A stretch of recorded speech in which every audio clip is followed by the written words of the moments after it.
a Deus. As palmas engrandecem o nome do Senhor Jesus Cristo.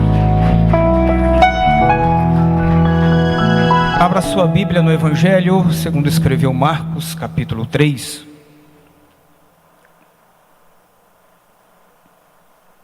Evangelho de Jesus, segundo escreveu o evangelista Marcos, capítulo de número 3.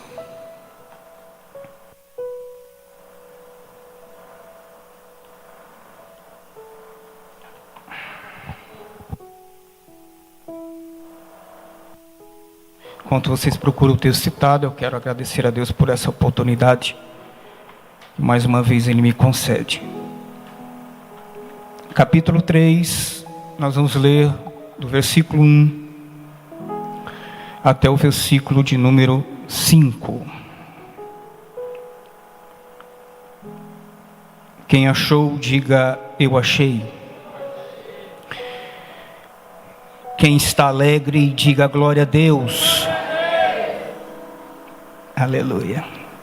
Está escrito: em outra ocasião, Jesus entrou na sinagoga e encontrou ali um homem que tinha atrofiada uma das suas mãos. Alguns dos fariseus estavam procurando uma razão para acusar Jesus. Por isso observavam com toda atenção, a fim de constatar-se se ele iria curá-lo em pleno sábado. Então convidou Jesus ao homem da mão atrofiada: levanta-te, guarda essa palavra, e vem para o meio. Também guarda essa palavra. Em seguida Jesus indaga deles, dizendo: o que nos é permitido fazer no sábado, o bem ou o mal?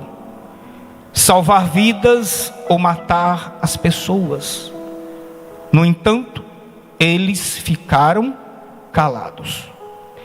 Indignado, olhou para o que estavam ao seu redor e, profundamente entristecido com a dureza do coração deles, ordenou ao homem: estende a tua mão. Guarde isso: estende a tua mão.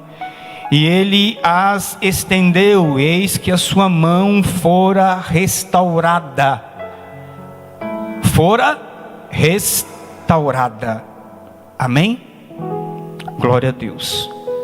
Eu quero fechar os meus olhos e orar mais uma vez. Senhor nosso Deus e nosso Pai, nós te louvamos e glorificamos o teu santo e poderoso nome. Agora nós vamos adentrar a tua palavra. Que eu diminua e que o Senhor cresça. Fala conosco nesta noite, através desta palavra. Que o teu nome seja glorificado, que o teu nome seja exaltado. Uma vez mais, nós oramos e te agradecemos. Amém. O profeta Naum, no seu livro, vai dizer que Deus tem um caminho no meio da tormenta. Eu vou repetir: Deus, através do profeta Naum, e o profeta Naum transmite que Deus tem um caminho no meio da tormenta.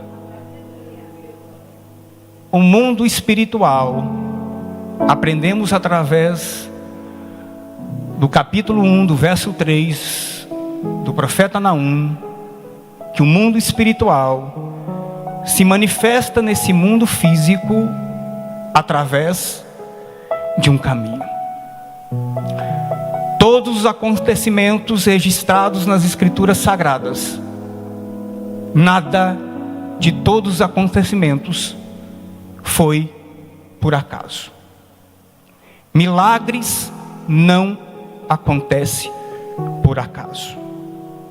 Não há acidente de percurso na sua vida e na minha vida. Não há acidente de percurso.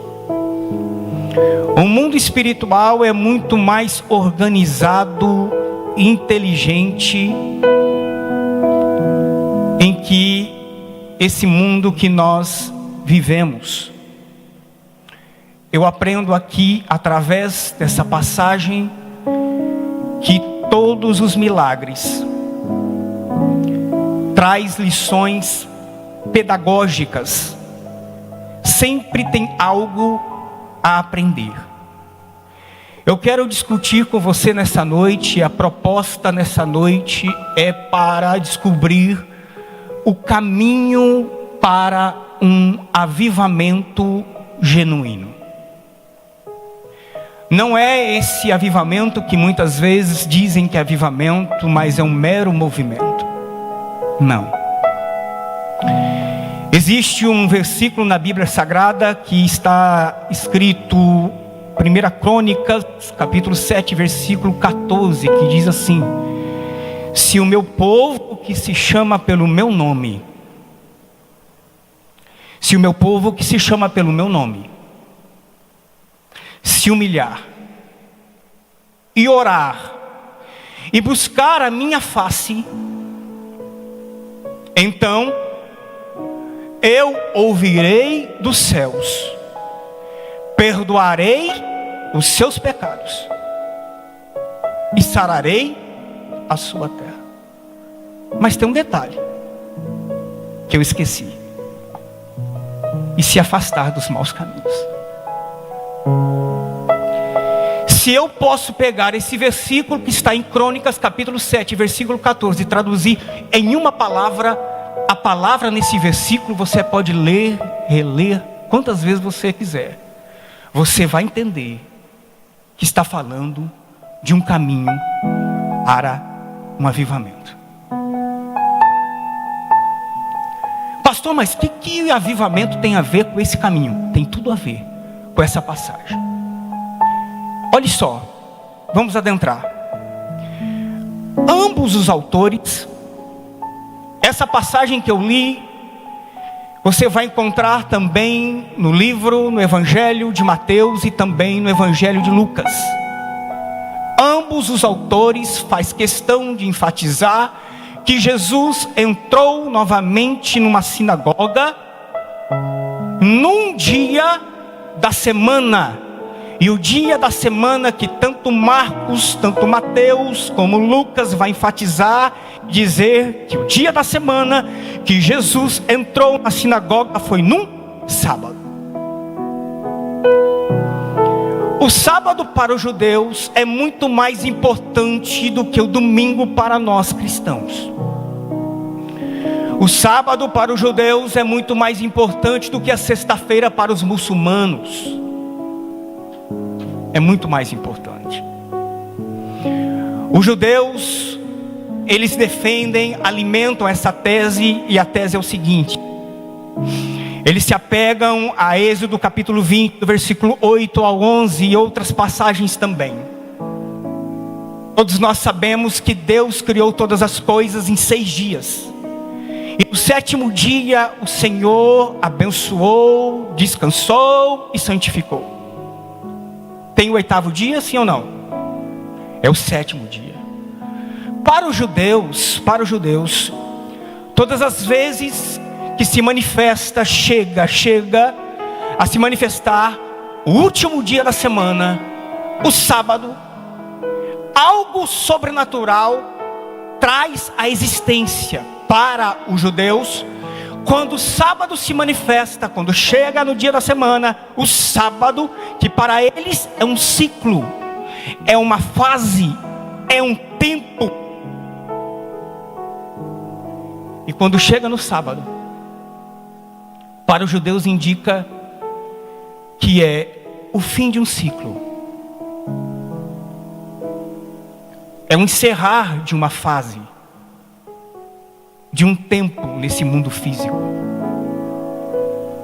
se dá início a um novo tempo, a um novo ciclo, a uma nova fase nesse mundo físico em que nós vivemos.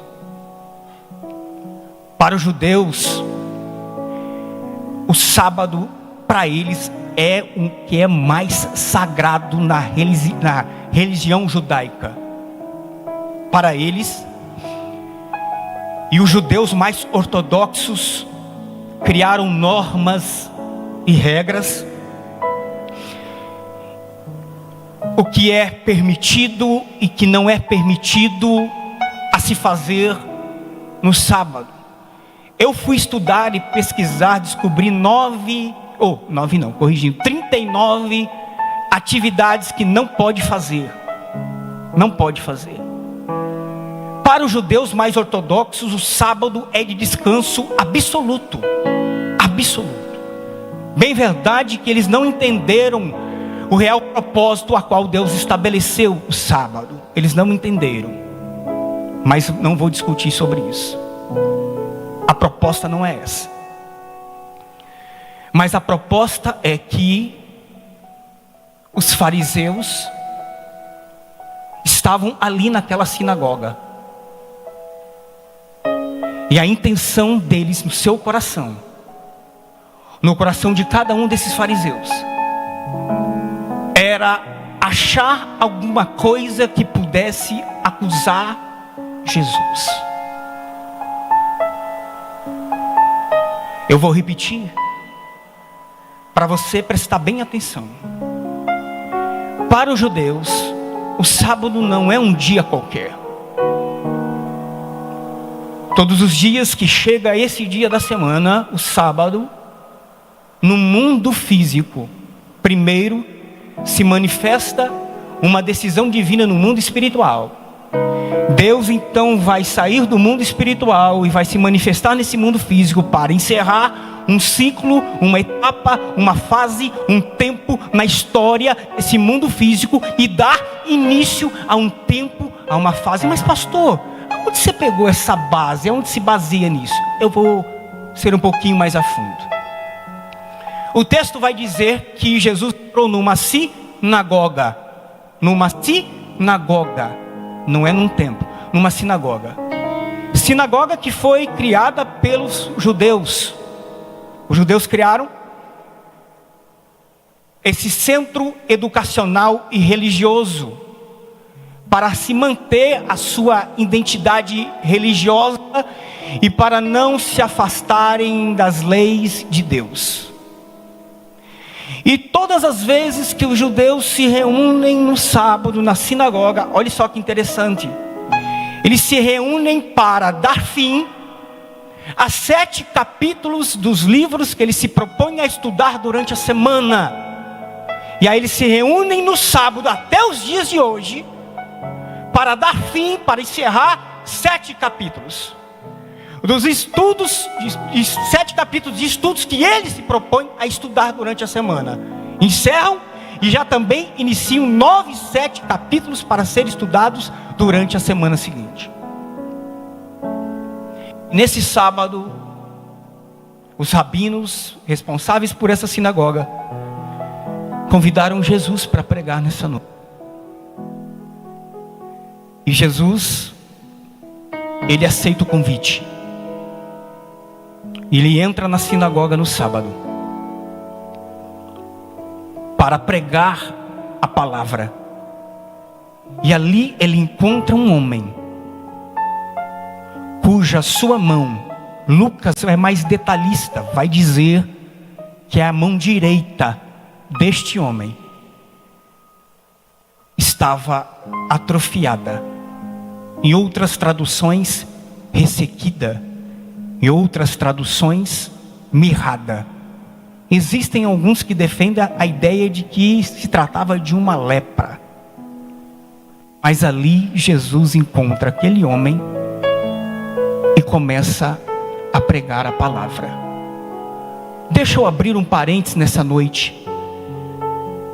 Para os judeus que trazem a importância, traz uma relevância tão importante para esse dia, que para muitos é um dia comum. Eu quero aqui abrir um parênteses e dizer a você que nós temos ou recebemos de Deus todos os dias a oportunidade de experimentar algo novo da parte dele. Todas as vezes que Deus se manifesta nesse mundo físico, é para dar um fim a um ciclo. Talvez vai falar com alguém aqui, há um ciclo de lutas, de derrotas, de fracassos, de dores e sofrimento, e dar início a uma nova fase, a uma nova etapa, a um novo tempo. Recebe aí, e eu vou profetizar: há um tempo de bênçãos, há um tempo de paz, e há um tempo de conquistas na sua vida, na sua história, em nome de Jesus.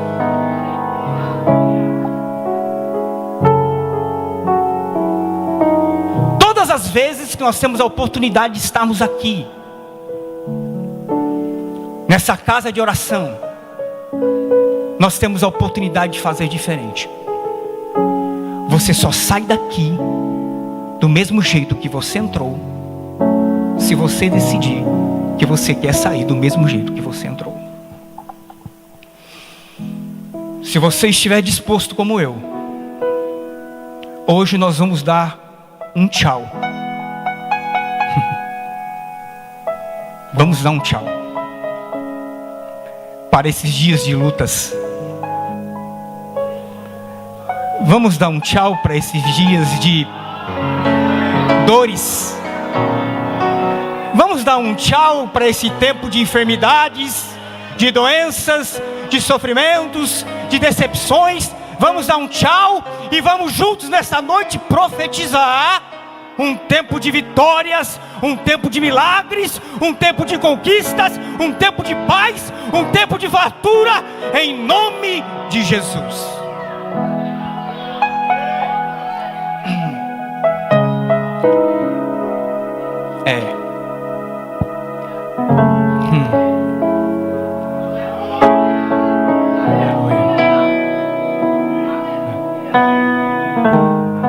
Os fariseus naquela época criaram normas e regras na sinagoga, nos atos e reuniões religiosas, tudo para prender,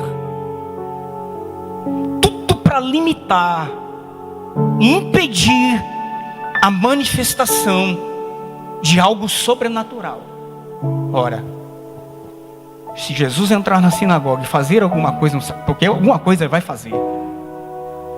Jesus, quando entra nesse ambiente, nesse recinto, alguma coisa acontece. Eu vou repetir, talvez você não entendeu.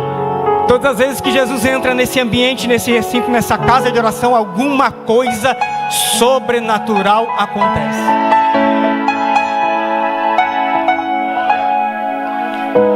E eles, sabedores disso, então nós vamos, muitos, não posso afirmar, mas muitos dos estudiosos afirmam que aqueles fariseus, ou algum deles, pegaram aquele homem e sabiam que aquele homem tinha da sua mão atrofiada, uma deformidade, uma deficiência, e levaram para aquela sinagoga no dia que Jesus ia pregar, com o propósito de saber mesmo que Jesus ia fazer, ia curar aquele homem, para fim de acusá-lo. Havia alguns preceitos na lei de Moisés que restringia o acesso de algumas pessoas ao templo, não na sinagoga. A sinagoga só foi criada depois da destruição do templo, pelos babilônios. Sinagoga só se criou, se fundou, se deu início depois que o templo foi destruído. Antes não tinham sinagogas. Mas foi criado alguns preceitos, algumas regras na lei mosaica, na lei de Moisés, que restringia o acesso de pessoas com deficiência, acometidas de alguma deformidade no seu corpo. Não podia ter acesso ao interior do templo. Quer um exemplo? Durante 40 anos, trazia um homem coxo na porta do templo Formosa. E durante 40 anos esse homem vivia pedindo esmolas. Até que um dia encontrou 2 homens comuns, mas homens que carregavam algo em comum: o Espírito Santo. E aquele coxo foi curado e ele estava fora do templo. Ele estava fora do templo. E quando este homem foi curado, a primeira coisa que este homem fez não foi levantar e sair correndo, ir para sua casa e oferecer um culto de ação de graças. Não. A primeira coisa que este homem fez foi entrar no templo. Detalhe: saltando e glorificando a Deus. Enquanto estava fora do templo, estava doente. Mas quando entrou no templo, estava curado. A tua cura não está lá fora, a tua cura está aqui dentro.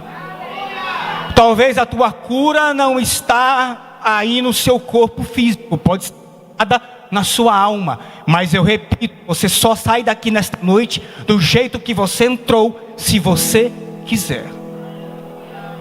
Enquanto estamos dentro do templo, temos toda a expectativa, porque temos fé, esperança e confiança no Senhor, que possamos sair daqui curados. Curados. Este homem tinha sua mão direita atrofiada.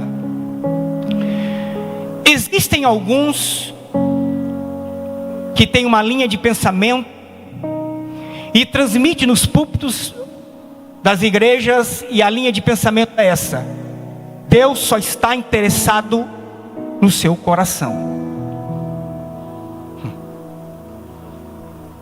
Deus não está interessado só no seu coração. Muitos defendem essa linha de pensamento, que Deus, quando olha só para você, quando olha só para mim, Ele só olha para nós o que está dentro do nosso coração. Vamos para algumas passagens na Bíblia. 1 Samuel capítulo 22, verso 8. Davi. Se não for 1 Samuel, 1 Crônicas. Está em 2 Crônicas capítulo 22, versículo 8, mas está assim. Olha só. Davi foi o único homem que conseguiu arrancar a seguinte expressão da boca de Deus. E a expressão foi essa: achei em Davi, filho de Jessé, um homem segundo o meu coração. Deus conhecia o coração de Davi, sim ou não? Sabia. Mas Davi, que era um homem como eu, como senhores, uma pessoa normal, que tem sonhos, e também tinha sonhos, e um dos seus sonhos era um dia poder edificar e construir um templo digno, para que o seu povo pudesse oferecer um culto racional a Deus. Deus realizou esse sonho, sim ou não? Deus realizou esse sonho, sim ou não? Não. E Deus disse a Davi: Davi, eu não vou realizar o teu sonho. Por quê, Senhor? Porque as suas mãos estão sujas de sangue.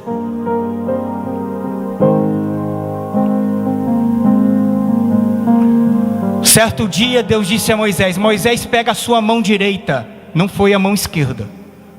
Pega a sua mão direita, Moisés. E ele pegou a sua mão direita, fez assim como eu. E Deus disse: coloca no seu peito em direção ao seu coração. E ele fez assim como eu.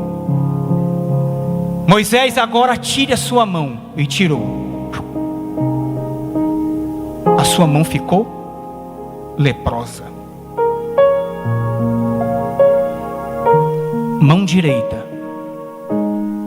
Mão direita. Você vai entender mais um pouquinho para frente. Aí Jesus, vai dar tempo. Vamos lá. A mão Guarde isso, em nome de Jesus. A mão direita. Certo dia Deus disse a Moisés: Moisés, na trajetória rumo a Canaã, estava lá com o povo hebreu no deserto. E Deus disse a Moisés: Moisés, diga ao meu povo que não apresente, não apareça perante mim com as suas mãos sujas. Não é com seu coração, suas mãos.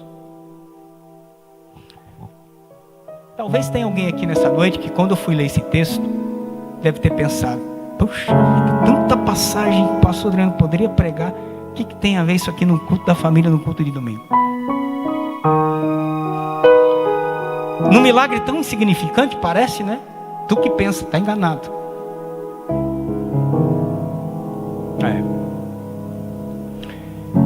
O sacerdote Arão tinha um mistério com Deus e um segredo com o povo hebreu. O mistério era o seguinte: todas as vezes que Arão, o sacerdote, levantava o seu braço esquerdo acima da sua cabeça, era uma mensagem de Deus que Deus tinha dado a ele, e a mensagem era essa: povo hebreu, vai vir um tempo de juízo e de sentença. Todas as vezes que Arão levantava o seu braço direito acima da sua cabeça, era Deus tinha dado uma mensagem, e ele replicava ao povo hebreu dizendo: Deus vai derramar um tempo de paz, de vitórias e de conquistas. Quando Jesus apareceu aos discípulos após ter ressuscitado, a primeira coisa que Jesus mostrou aos seus discípulos não foi o seu coração.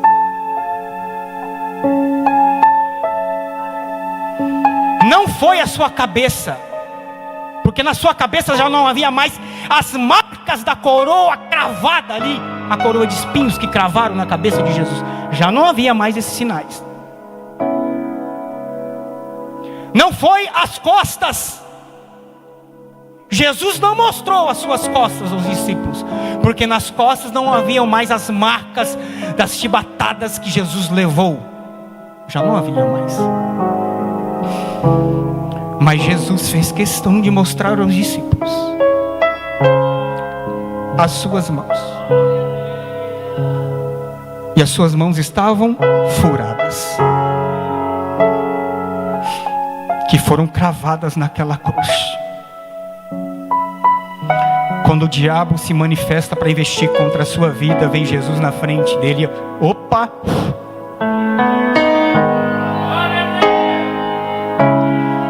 Quando Satanás quer investir sobre a igreja, ele aparece na frente de Satanás. Opa! Aqui é a garantia da vitória de Jesus na cruz, no Calvário. Mãos indica poder, indica autoridade, indica atitude. Jesus disse ao anjo da igreja de Éfeso, que escreve essas coisas, e diz: aquele que segura as 7 estrelas na sua mão direita. Por que não é na mão esquerda? Nós aprendemos na Bíblia que Jesus está sentado à direita do Pai e não à esquerda. Por que a direita? E por que a direita da mão desse homem não foi a esquerda? Você sabia que havia um costume naquela época? E quando eu fui estudar, eu falei: meu Jesus amado, olha só que interessante. A mão direita era para uso exclusivo, para cumprimentar as pessoas e para comer, se alimentar. Por quê, pastor? Porque os judeus naquela época, quando se sentavam ao redor da mesa para comer, pegavam o prato principal. Naquela época não havia colher, talher, pegava do prato principal a mão direita e comia. A mão esquerda utilizavam para fazer a limpeza e a higiene, principalmente no momento que você vai ali, das necessidades fisiológicas. Por quê, pastor? Naquela época não havia papel higiênico.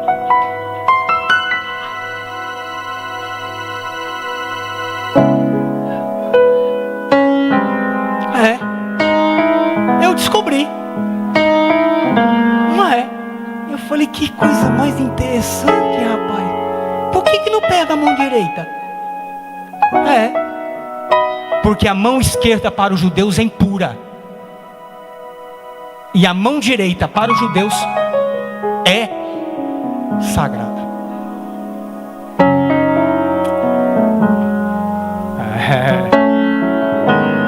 Olha como o inimigo é sujo. A mão é aquilo que está na minha mente. Eu trago à existência aquilo que está na minha mente, no campo das ideias, sejam boas ou más. A mão revela o que está no meu coração. A mão. A mão revela o que está no meu coração. Este homem vivia no desprezo, na rejeição, na sociedade, principalmente na sociedade judaica, que a sociedade judaica era totalmente, exclusivamente agrícola. E as mãos eram a matéria importante para o trabalho árduo. E aquele homem já não tinha mão direita mais, estava atrofiada, não podia produzir mais. Agora vamos trazer para nós. Há muitas pessoas assim, com seus corações ressequidos, suas almas mirradas. Por consequência, os seus talentos estão ressecados. Por consequência, o que está no seu coração, os seus sonhos já foram enterrados. Corações ressequidos, mirrados, leprosos, atrofiados, por falta de perdão. Corações que não perdoam mais. Por ausência de amor. E não é esse amor que muitos falam por aí, não. Né? Amor ágape.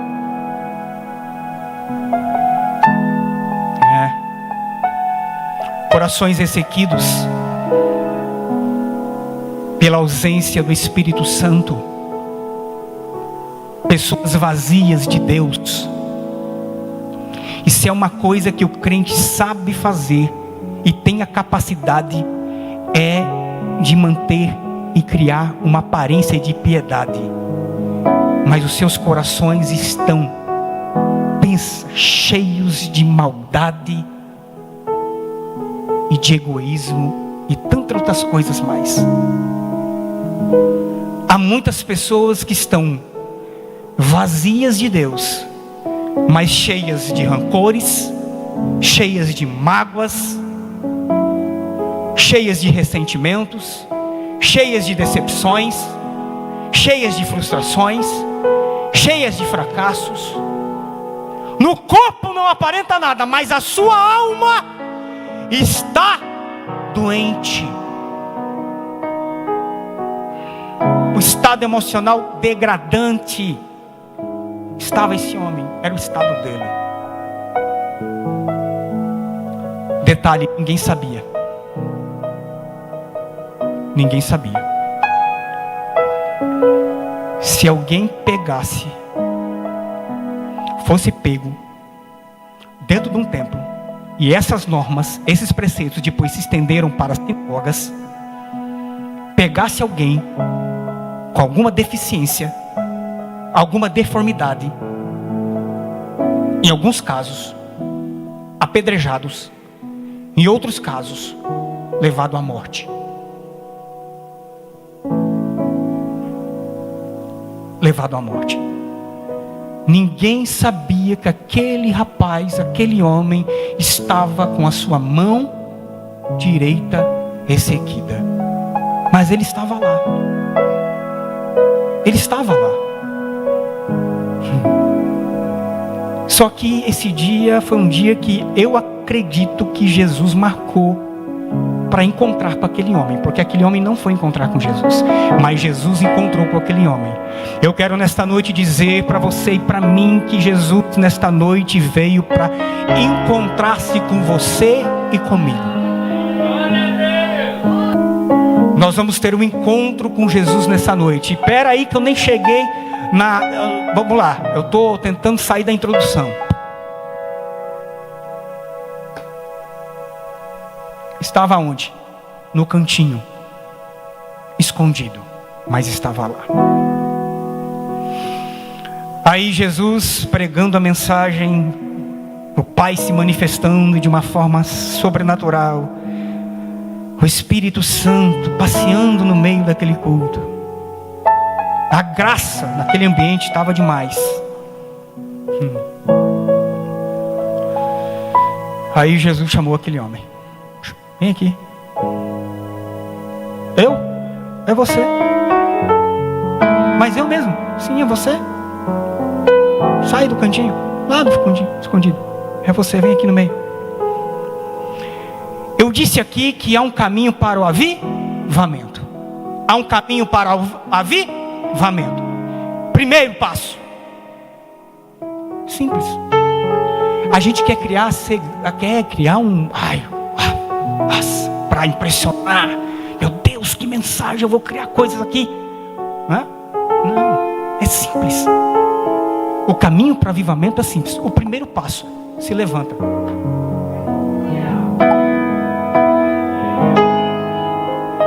Se levanta. A sua alma estava prostrada. A sua alma estava caída. Aqui não está dizendo porque ele estava deitado.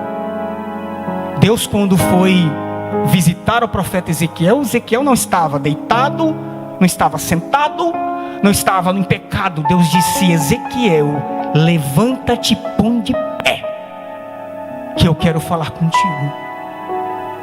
Deus, quando resolveu falar com Jeremias, capítulo 18, disse: Jeremias não estava deitado, não havia cometido um pecado, mas Deus disse: Jeremias, levanta-te e desce à casa do oleiro, porque lá eu farei ouvir as minhas palavras. Ezequiel estava prostrado, a sua alma em crise, em conflito. Jeremias a mesma coisa. Lê o contexto para você ver anterior, você vai ver. É assim. E aí, quando Jesus disse para aquele homem se levantar,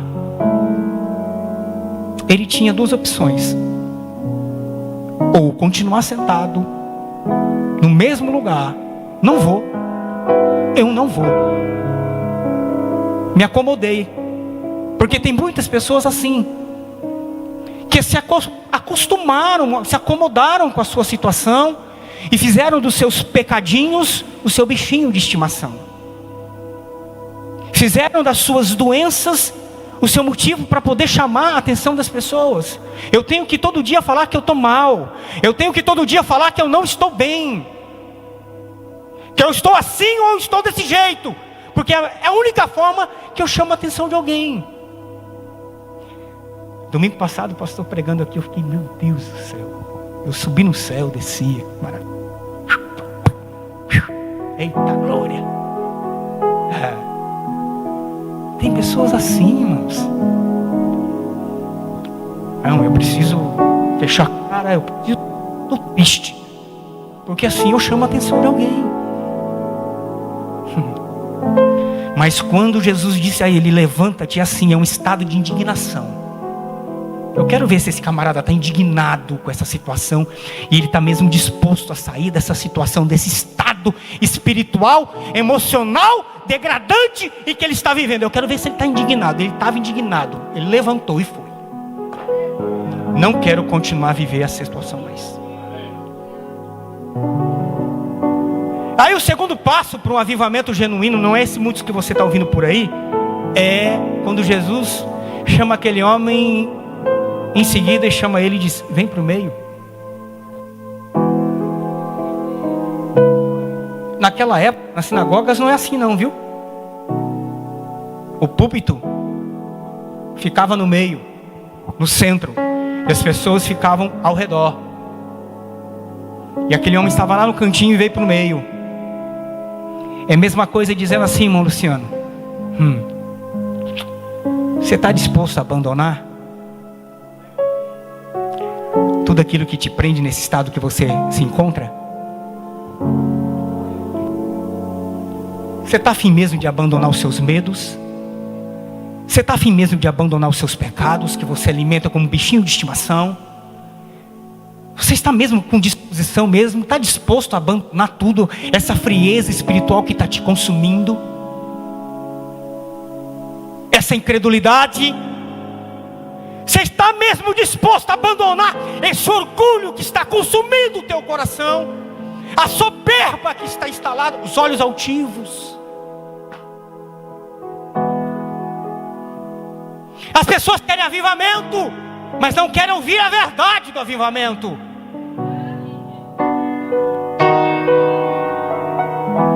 Que avivamento é esse, irmão? Que mantém a pessoa no pecado? Que avivamento é esse? Me diz, pelo amor de Deus.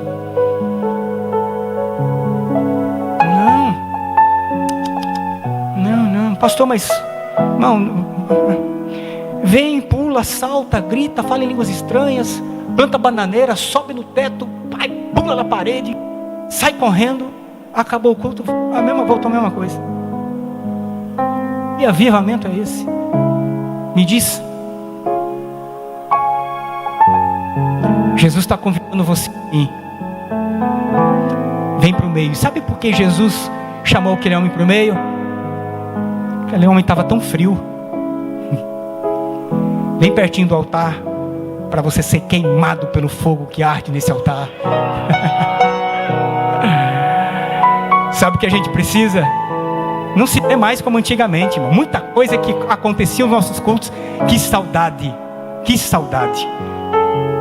Saudade do tempo que a igreja orava, mas se quebrantava de tal maneira que chorava na presença do Senhor, se humilhava, vinha para o altar e se prostrava no altar. Hoje não. Fique aí do mesmo jeito que você está. Mas pastor, você está falando que Deus não pode fazer? Pode, mas às vezes Deus desafia você. Aí o terceiro passo, e eu já vou encerrar. Eu vou ter que encerrar, porque não vai dar tempo não. Estende a sua mão. Muitos querem avivamento, mas não querem estender suas mãos e mostrar suas deficiências e mostrar suas deformidades. Você observou uma coisa no texto? Que Jesus estava indignado. Jesus estava indignado. E a indignação de Jesus e a tristeza que tomou o coração do mestre é que no coração daqueles homens havia tanta dureza de coração. Tá difícil arrancar um glória a Deus aí, não é?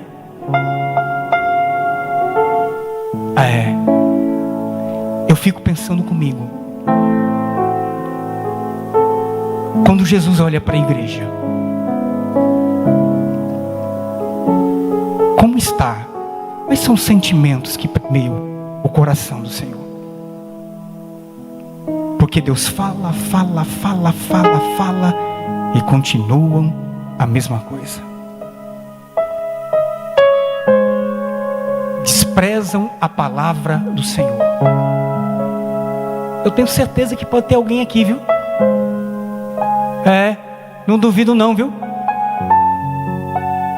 A palavra está sendo pregada e alguém...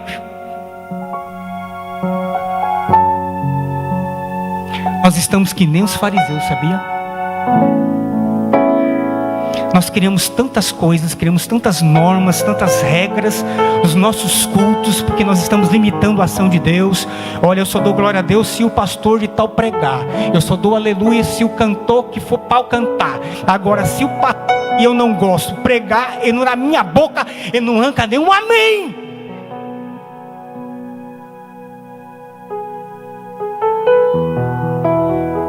Aí o fulano vai cantar. Silêncio. Nossos olhos estão aqui.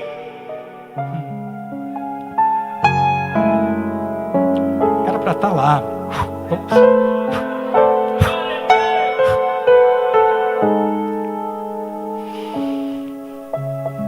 Aí, a realidade dos nossos dias é esse.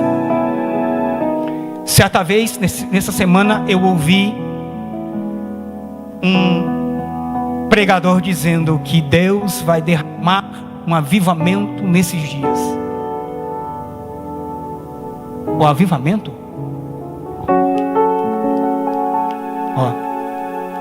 Já está acontecendo. Já foi liberada essa promessa. Agora cabe a você, cabe a mim, a dizer: Pai, hoje eu quero ser avivado. Hoje eu me coloco de pé. Hoje eu tomo uma posição. Hoje eu vou abandonar tudo aquilo que está diante dos seus olhos e que está me impedindo de eu desfrutar de milagres e maravilhas e ter experiências profundas com Deus. Hoje eu estou disposto a estender as minhas mãos e mostrar as minhas deficiências, porque a geração de hoje é perita. Pensa numa geração que sabe ver o defeito dos outros e julgar a deficiência dos outros. Mas quando Jesus vai confrontar o seu, essa pregação não é para mim. Para encerrar, senão o pastor vai puxar minha orelha. Aleluia. Brincando. Aí vem a consequência desse avivamento. Consequência não, a recompensa. Consequência para quem? É os desobedientes, é os corações endurecidos. Agora, quem obedece quando Jesus fala, está disposto a fazer o que Jesus está pedindo a fazer, aí vem uma recompensa. E a recompensa na vida daquele homem foi: mostrou a religiosidade, um perigo. Um perigo. Ninguém foi capaz de identificar a doença na mão daquele homem, a deficiência, mas Jesus sabia e apresentou. E vai dizer o texto que a sua mão foi restaurada, sã como a outra. Vou encerrar. Deus está interessado em consertar na sua vida aquilo que está dando errado. Eu vou repetir. Deus está interessado em consertar, em corrigir, em restaurar, em restituir na sua vida aquilo que está dando errado.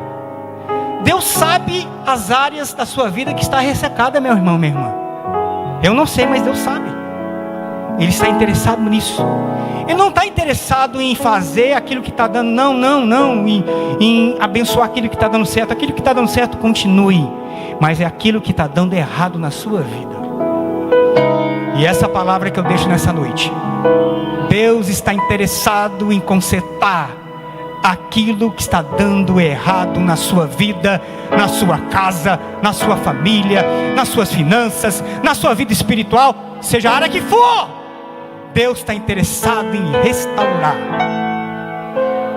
e deixar você sarado. Amém? Eu agradeço a oportunidade em nome de Jesus.